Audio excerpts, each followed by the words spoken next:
What is going on, guys? Matt Downs with Daily Grind Fantasy Sports to help give you the edge for this MLB 12 game DraftKings slate. Cannot wait to break it down. If you guys are brand new to this channel, we provide both free and paid content for all daily fantasy sports across all sports. If you could please show your support by hitting that subscribe button, notification bell, and of course smashing that like button for all of our future MLB content. If you would like to know more about becoming a better DFS player and taking down that big GBP, head over to www.patreon.com/dgfantasy for more information. On Patreon, we give advanced cheat sheets for all DFS sports on DraftKings. These cheat sheets include updated projections, ownership, and our overall favorite plays from slate to slate. We take it a step further by teaching you how to play fantasy sports like a shark, by showing you where the best leverage spots are to put you in the best spots to take down tourneys. Also included is our private Discord chat where you get to talk over the slate with everyone, including our coaches, to help build your lineups. Now let's dive right into this MLB 12 game slate, but first you guys know we have to go over some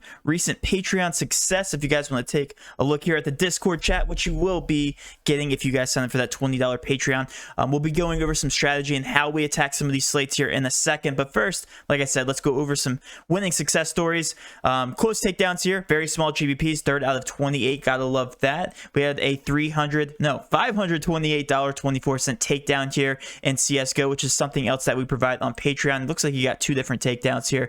Also in NBA. We had some more success here from Zach on SuperDraft. Our SuperDraft projections have been on fire according to him. First out of 3 people, and then 29th out of 616 people. Looks like he won $136 over there, not only on SuperDraft but also some DraftKings success for him. We had some League of Legends success, more League of Legends, so we're touching base here on every single sport. Got a $700 takedown here from Puna Ray, League of Legends beast over there. And then we had some more takedowns here. Masters, $5 and to $22.50. This wasn't a $1 million maker, unfortunately, but had some takedowns and some smaller GBPs. And then we had, it looks like $100 and a $1,500 from him. So $5 and the $500, pretty close. Some more takedowns. Wow, was that third place? Hold on, let me go back to that screenshot. Third place out of 3,331 people on Fanduel over there. Nice success. We had some more here from PGA. $3 and $123. Couldn't get the million maker here, but still got the top, I'm assuming, like 5% there. More close takedowns, $34 into $115. Guys, I can keep scrolling. We had some crazy success all the way around. A $2,625 takedown. That was yesterday. And then that's where the cutoff is. And we had some more 2 days ago. But nonetheless, guys, I want to show you guys how these guys are taking down some GBPs. So these are what our leverage sheets look like. And this is specifically for baseball. Yesterday, I personally I dropped my third loss on the season in MLB, which means I actually lost more money than I put in. But that's because I played the slate a little bit wrong. I had too much exposure to the chalk pitcher, which we won't talk about, negative 17 points. Absolutely insane. Horrible start on the mound. But I just want to show you like what these leverage sheets show you and how everybody's taking down these GPPs. So one thing to take away from my leverage sheet, it shows the ownership and in comparison to the ownership with the projections of each specific team. And then it shows you which teams are getting overlooked. So I have this column here. It's called the team overrating. And what it shows you, if it's red, it shows you that that team is very overrated in terms of their ownership. Yesterday, Cleveland was chalk. I believe they did okay, but there were some teams that did better. And then in the green here, it shows you what teams are getting overlooked in terms of their projections. Yes, Miami was rained out, and I told you guys not to start those, so we'll overlook that team. The Mets obviously had no percentage ownership because they were rained out. But a couple teams that were getting heavily overlooked, Tampa Bay. Tampa Bay was my favorite leverage stack. Montgomery was actually a chalk pitcher. He got absolutely pummeled yesterday. I think he was in the majority of my lineups as well. Didn't end up scoring very well at all whatsoever, but Tampa Bay put up a decent amount of numbers and showed really good leverage. And that's what these sheets show you. It shows you which teams are getting overlooked, what teams are underrated. This is my overrated column. Chicago also showing under the radar as well. But yeah, that's what these sheets show you. And it shows you what stacks are really good leverage stacks, because as we know, MLB is all about stacking.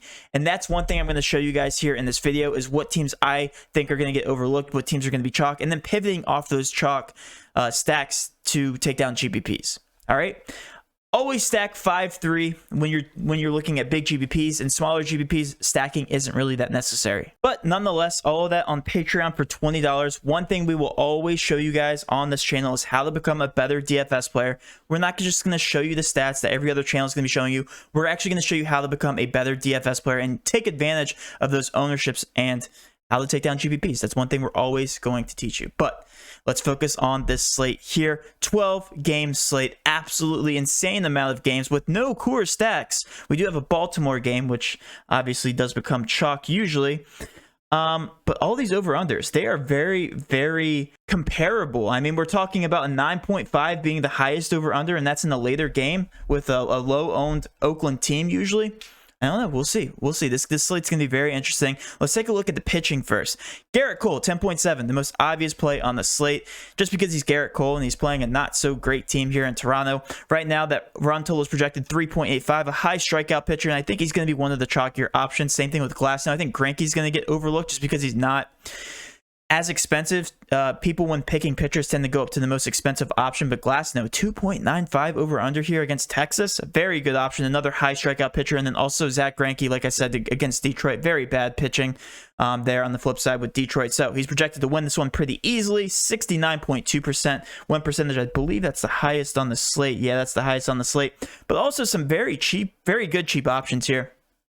Yanoa all the way down here at $6,000, and right now that run total is a 3.82. So I think that's a very good run total to target and a very good value play here from the pitching, just because they're playing Miami. Miami historically not a good hitting team.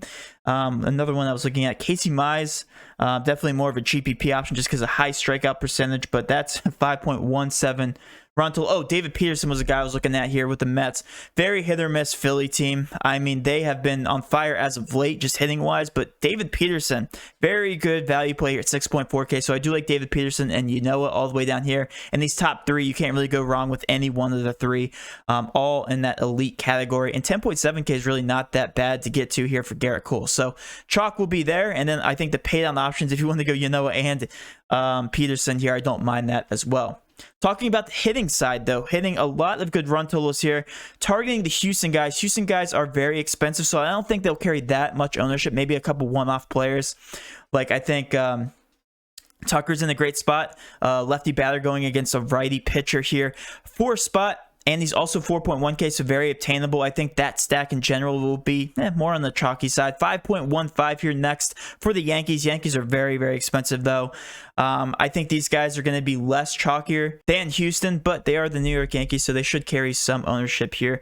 Aaron Judge is always carrying ownership just because he's Aaron Judge. 5.7K, though, is very, very expensive. Going down the list here, we have some high run totals with some very cheap options. St. Louis, not one of those teams, still very expensive here. I would probably go up to Houston or New York, so these guys might make for a good leverage stack here. But Oakland, the team that I was talking about earlier here, in the later games, 5.87 over under. These guys are a lot easier to get to, going from Chapman, Olsen, Kana, Loreno, and Jed Lowry. I mean, these guys are very, very cheap. 3.7K, 3.8K, 3.9K respectively. So do like these guys, and I think they'll carry more ownership just because of their value plays here. But I do think the move is paying up for one of these elite pitchers, paying down for another one, and then saving some salary to get up to these New York, Houston, and also these athletic bats. And then obviously some of these value hitters will start opening up a little bit closer to lock once the lineups come out. I think there will be a very straightforward answer.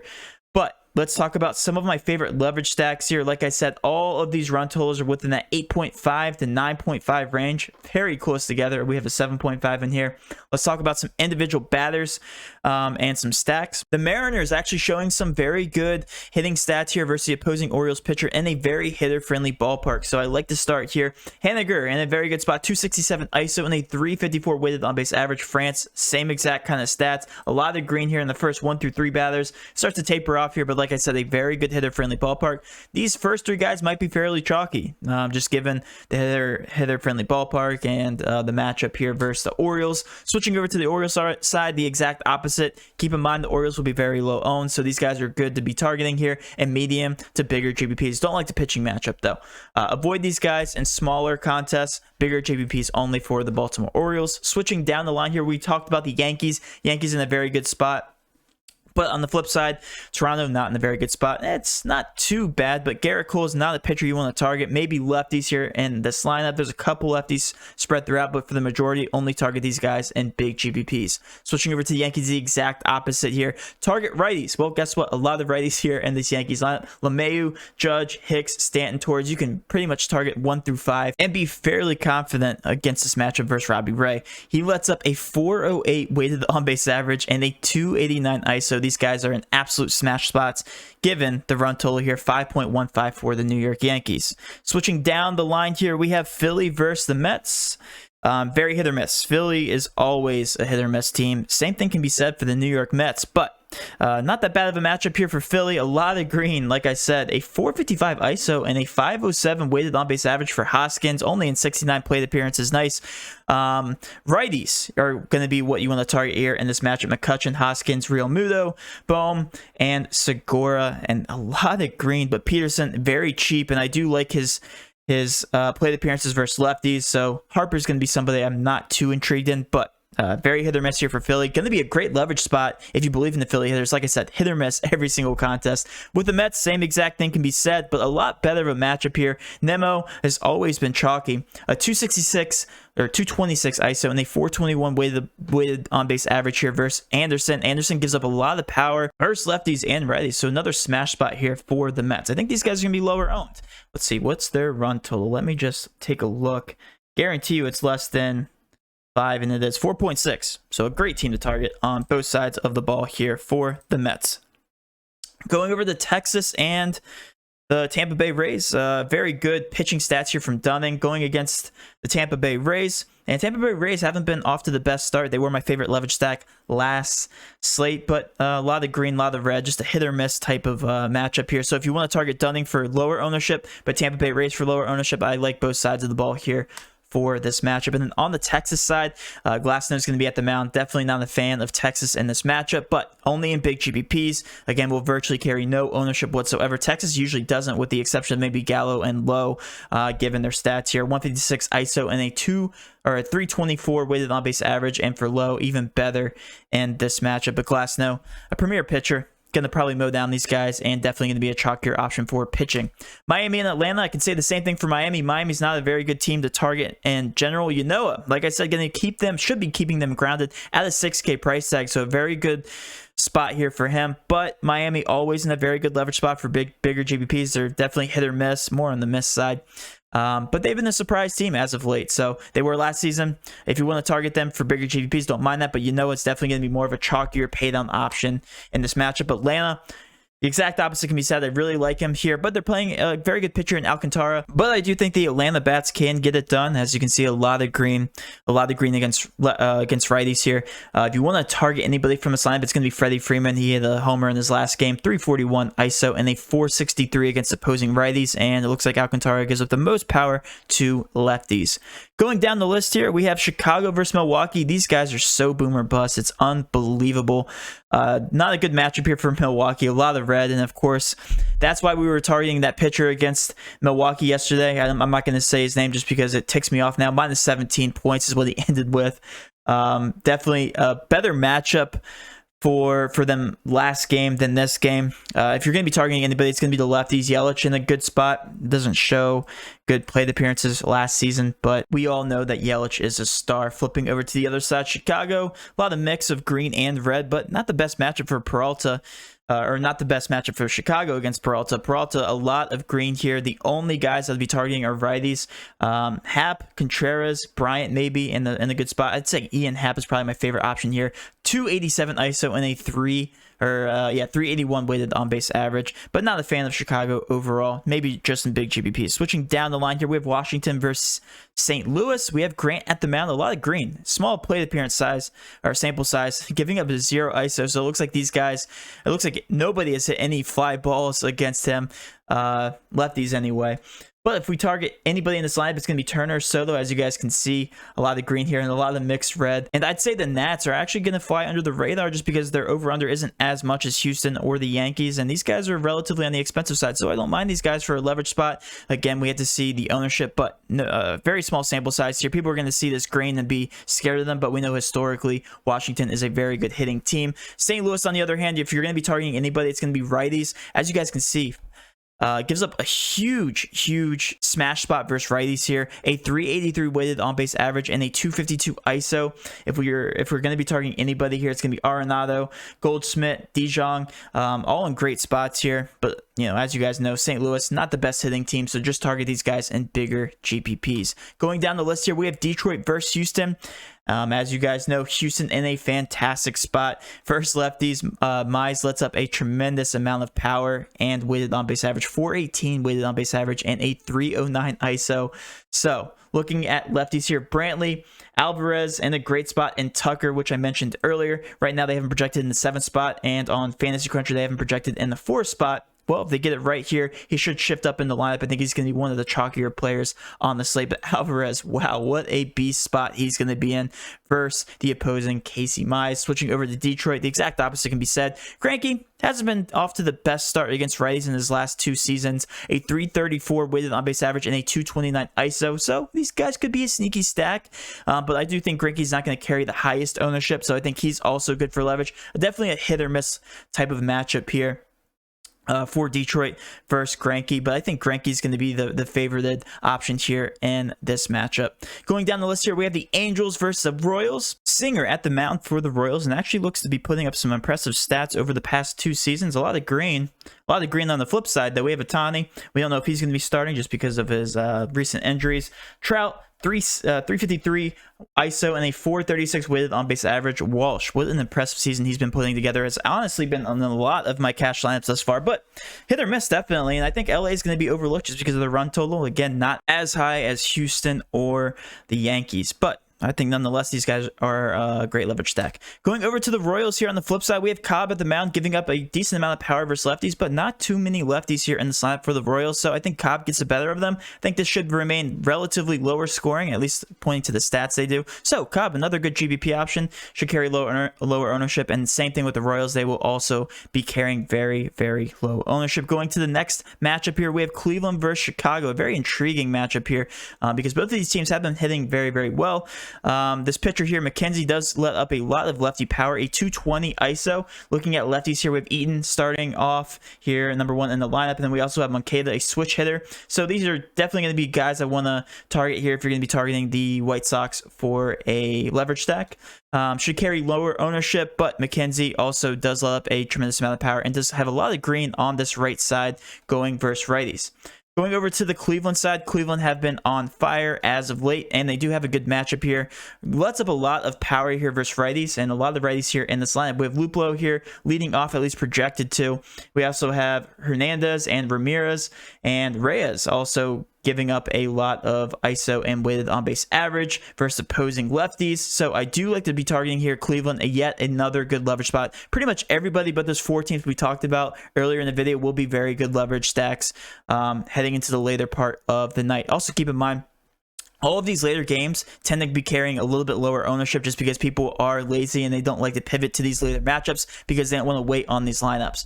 But last but not least, we're going to be getting to this Oakland-Arizona game. Oakland, like I said, will be carrying a decent amount of ownership just given their price tags. As you can see, a lot of red here for this pitcher, but a lot of red on this flip side. So if you want to target Bumgarner going against Oakland, don't hate that. But Arizona is a very hitter-friendly ballpark, so this does favor the batters. But like I said, could be very good here for Bumgarner in this matchup. So hit or miss, I'd say, just because of the matchup here, it should favor Oakland and in this hitter-friendly ballpark. Going over to Arizona, Bassett at the mound. I do favor the matchup here from Bassett. Bassett didn't have a good outing last game, but Arizona not historically a good hitting team.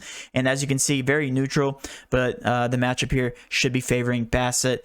And also, I do have one more game to cover here. Cincinnati versus San Francisco. San Francisco, probably the worst hitting ballpark in the entire league. So this will automatically favor the pitchers, which will keep the hitter ownership very low. Wow, Wade Miley looks very happy in that picture. Don't know why he's so happy. Must have had a very good pitching performance before that picture. Going against righties, though, are definitely going to be who you want to target in the hitting matchup. Slater, Yastrzemski, Solano, Longoria, all these guys are righties. Actually, I didn't notice that. All these guys are righties. So very good hitting spot here for San Francisco. And like I said, these guys should be very, very low owned. Them being the last game on the slate and also being in San Fran. Last but not least, Cincinnati. Sanchez, very good matchup and only 20 plate appearances, but a lot of green. So I think all these guys are going to be very low owned. And I like these guys for leverage here in the very last game on the slate. Plus, if you guys are playing these guys, you get to wait out to the very last game to see if you cash or not. So that's also a plus. But that will end my video, guys. Hopefully you did enjoy this video. If you did, please do hit that subscription button, notification bell, and of course, smash that like button for all of our future MLB content. With all that being said, have a great rest of your day, and let's cash.